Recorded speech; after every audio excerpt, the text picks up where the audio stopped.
आज ही Doubtnut app download करें। Doubtnut पर अपने सभी गणित, रसायन विज्ञान, भौतिक विज्ञान और जीव विज्ञान के डाउट्स का करो सफाया। बस प्रश्न की फोटो खींचो, एक ही प्रश्न को क्रॉप करो और तुरंत वीडियो सोल्यूशन पाओ। अभी डाउनलोड करें। हेलो दोस्तों, आइए देखते हैं एक प्रश्न। इसमें हमसे क्या कह रहे हैं, निम्नलिखित में से कौन कौन प्रिज्म है।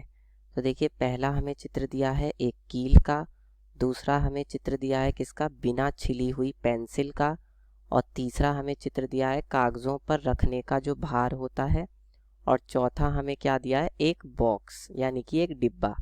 ठीक है, तो अब देखिए प्रिज्म कैसी आकृति होती है। प्रिज्म एक तरह से नीचे तो उसके एक वर्गाकार आकृति होती है, नीचे कैसी होती है उसकी एक वर्गाकार आकृति। ठीक, और उसके ऊपर इस तरह से एक बिंदु होता है।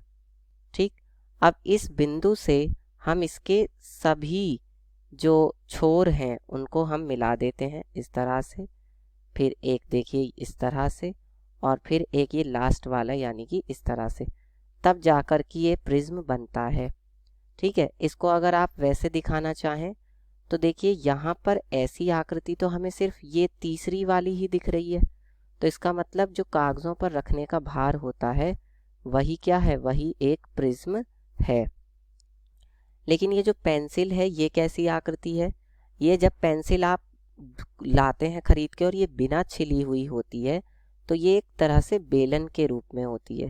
किसके रूप में होती है, बेलन के रूप में। क्यों, क्योंकि ये इस तरह से, ये तो हो गया इसका एक तरह से आयताकार, और ये हो गए दो इसके वृत्ताकार सिरे, तो कैसा बन गया, एक बेलन बन गया।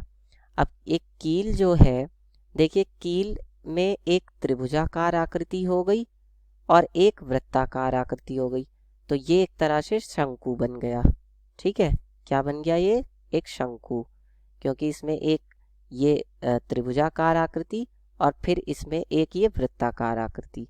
ठीक है, अब आते हैं एक बॉक्स पे। तो आपको तो पता ही है एक बॉक्स जो है वो एक घन के रूप में हम कह सकते हैं या फिर एक घनाभ के रूप में, इन दोनों में से किसी भी रूप में हो सकता है।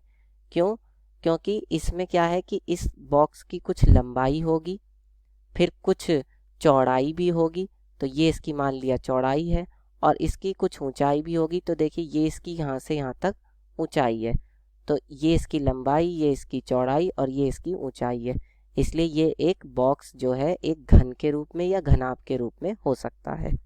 ठीक है, अगर ये तीनों भुजाएं बराबर हैं तो ये एक घन होगा, और अगर इनमें से एक भी भुजा बराबर नहीं है तो ये एक घनाभ होगा।